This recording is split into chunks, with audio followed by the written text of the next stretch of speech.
Here's how to autofill form fields using local storage in Unbounce. In your Unbounce account, go to All Pages and select the landing page where you want the form fields to be autofilled. Click Edit to open it in the Classic Unbounce Builder.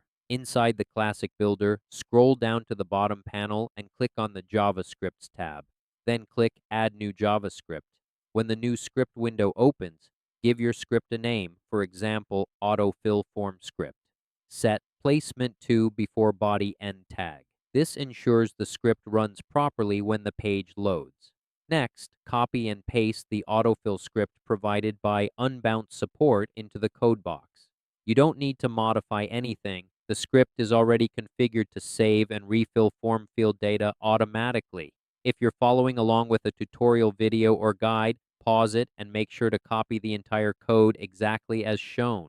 After pasting the script, click Done. Once your script is added, click Save and then republish your landing page. This will apply your changes and activate the autofill functionality. Here's what happens behind the scenes. When a user submits a form on your landing page, the script saves the value of each field to their browser's local storage using each field's unique ID. The next time the user visits the page, the script automatically checks for saved values and refills the form fields with their previous inputs. And that's how to autofill form fields using local storage in Unbounce.